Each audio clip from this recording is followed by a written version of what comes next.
Ok. Alors, bonjour à tous et à toutes. Je suis Marion Fléchère, docteure en sociologie de l'Université Paris-Dauphine et actuellement postdoctorante au Centre d'études de l'emploi et du travail.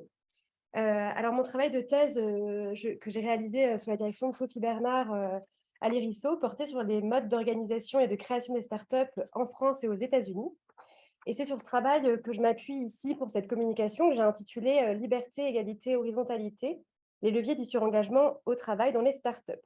Alors, il s'agit d'étudier ici les enjeux et les dispositifs de la production de l'engagement au travail dans ces entreprises qu'on appelle les startups. Alors, pour commencer, un petit point de définition, car les startups ne renvoient à aucune catégorie juridique d'entreprise et qu'il s'agit d'un terme assez flou, mal défini. Je pense que tout le monde est à peu près d'accord là-dessus, que c'est un petit point nécessaire. Alors, à l'issue de mon travail de thèse, j'ai pu dégager certaines caractéristiques distinctives pouvant servir de définition, en tout cas de critères de définition à ce modèle.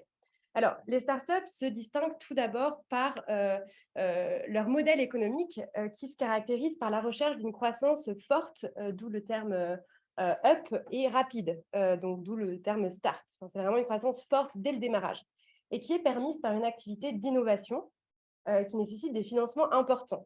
Donc, il ne s'agit pas d'un modèle d'entreprise rentable, mais d'un modèle financé par spéculation, par levée de fonds.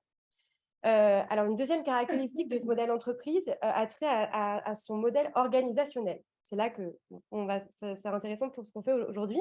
C'est que c'est d'ailleurs ce qui est souvent pointé du doigt lorsque l'on parle d'esprit start-up. On désigne en fait des modes d'organisation du travail qui reposent sur l'horizontalité, la coopération, l'esprit d'équipe, le bien-être et l'épanouissement au travail. Et donc, en fait, il s'agit aussi d'un modèle d'entreprise qui se caractérise, qui se distingue par une dimension idéologique. Et par idéologie, j'entends ici, dans la lignée des travaux de Luc Boltanski et F. Capello, l'ensemble des éléments rhétoriques qui permettent de justifier l'engagement dans le capitalisme et de générer l'adhésion des travailleurs. Euh, alors, telles qu'elles ont émergé dans la Silicon Valley, les startups sont nées d'une véritable volonté de rupture par rapport à l'entreprise classique, notamment les grandes entreprises qui dominaient jusque-là le marché du semi-conducteur et de l'informatique. On peut penser au laboratoire Bell à l'époque du semi-conducteur ou de IBM pour le secteur de l'informatique.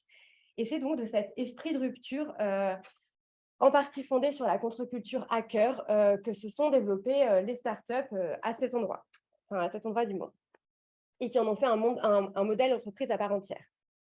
Alors, la question que je souhaite poser ici est la suivante. La rupture proclamée par ce modèle d'entreprise est-elle réelle ou seulement rhétorique? Autrement dit, dans quelle mesure le modèle de la start-up a-t-il été le vecteur de transformation durable et profonde du capitalisme et quels en ont été les effets sur le travail et les organisations. Voilà, donc aujourd'hui, c'est un peu un focus sur le travail, parce que c'est un peu une problématique générale à ma thèse, que j'étudie à plusieurs endroits, mais là, je me concentre sur l'organisation du travail.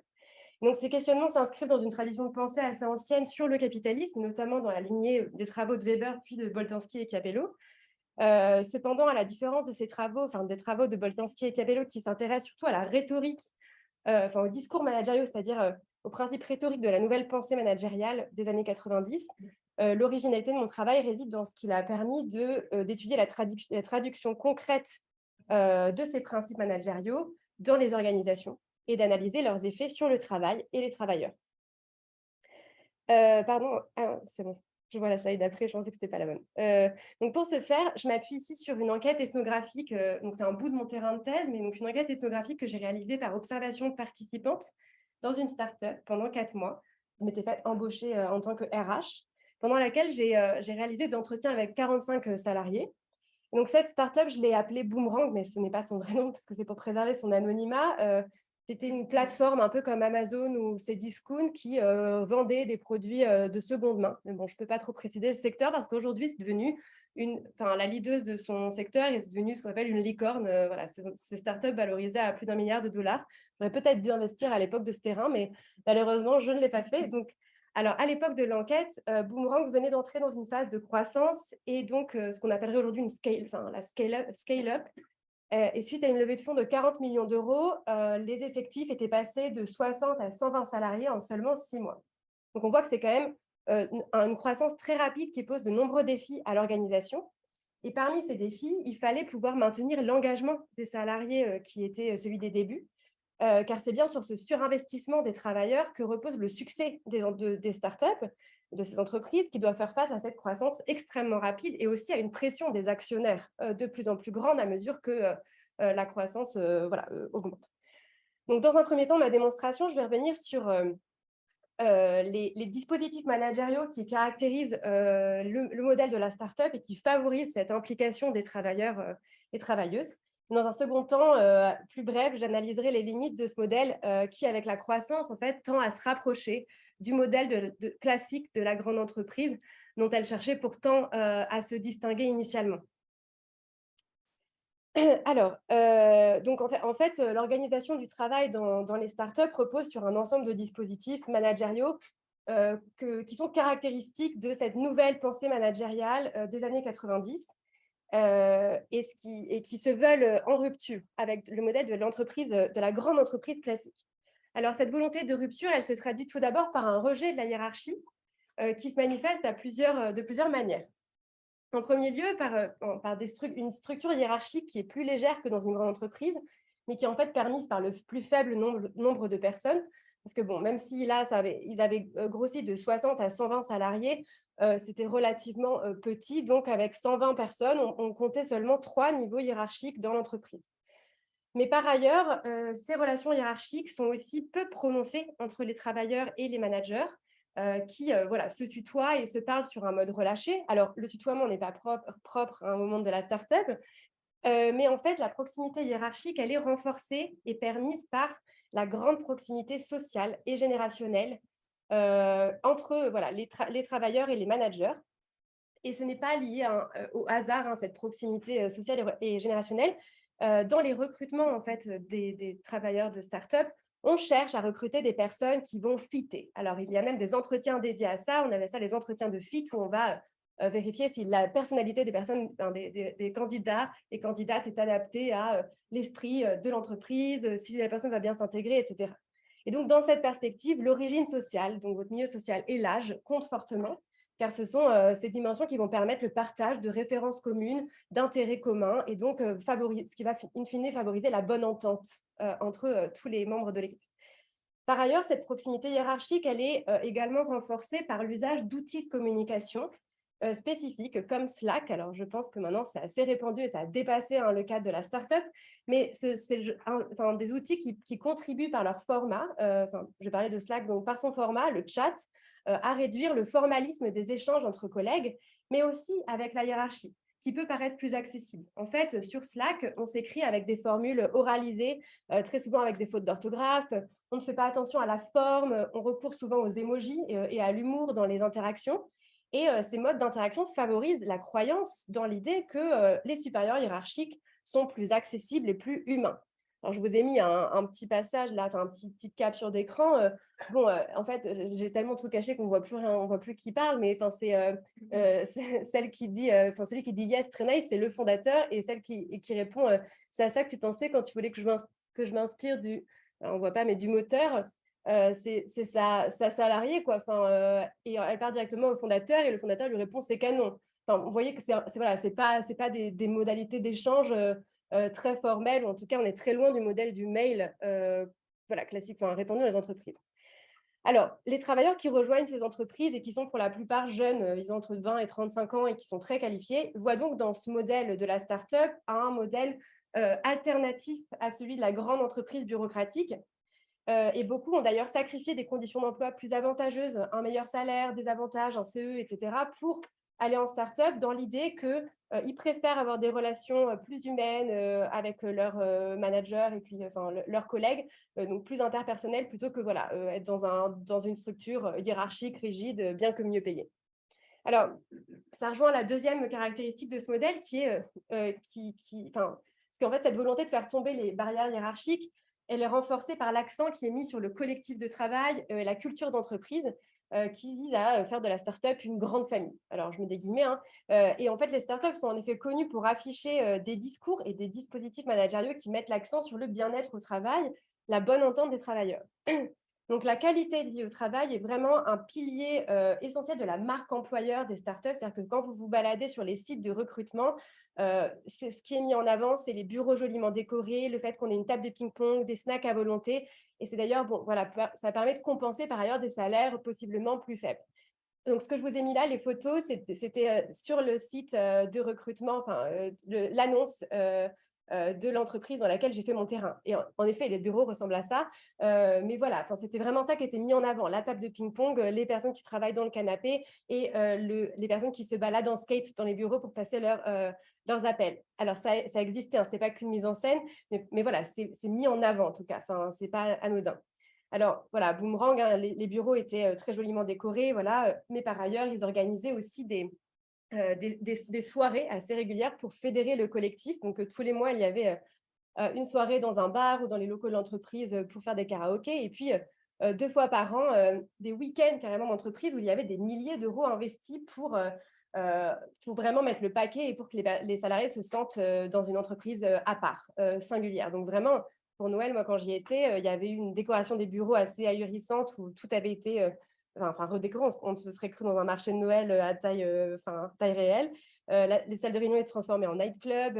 Et puis, tout le monde avait été amené en car dans un bar privé avec un concert privé et puis alcool à volonté jusqu'à la fin, jusqu'au bout de la nuit. Donc, voilà, il y avait énormément de moyens investis pour faire vivre ce collectif fédéré. Alors, au travers de ces dispositifs, la frontière entre la vie privée et la vie professionnelle, mais également le travail, le loisir et les relations d'amitié et les relations professionnelles tendent à complètement s'effacer. Et c'est ce qui va pousser les salariés à travailler davantage, car ils se sentent bien dans leur bureau et leurs collègues sont aussi leurs amis. Donc, en prenant en charge leurs loisirs comme leur sociabilité, la start-up devient une sorte de prolongation de la vie personnelle des salariés et finit par coloniser tous les temps de leur vie. Voilà, donc en fait, on peut comprendre comment ces dispositifs, ce n'est pas simplement une générosité de la part des fondateurs qui veulent que tout le monde se sente bien. Ça vise à créer un attachement affectif et émotionnel des salariés à l'entreprise, mais aussi au collectif de travail, ce qui va être facteur d'une plus grande fidélité des travailleurs, mais aussi d'une grande implication de leur part. Alors, outre l'aplanissement hiérarchique, le modèle managérial de la startup se caractérise par un nouveau modèle de production de l'engagement. Enfin, pas si nouveau, on le connaît, mais en tout cas, c'est mis au centre, c'est le management par projet, qui paraît a priori peu contraignant car il offre une plus grande autonomie aux travailleurs et aux travailleuses. Pour autant, alors, de nombreux travaux ont mis ça en évidence, derrière l'autonomie et les responsabilités qu'il octroie, le management par projet vise à augmenter le niveau d'implication des salariés par l'intériorisation de la contrainte, c'est-à-dire par le déplacement de la contrainte de la hiérarchie vers l'intériorité des personnes.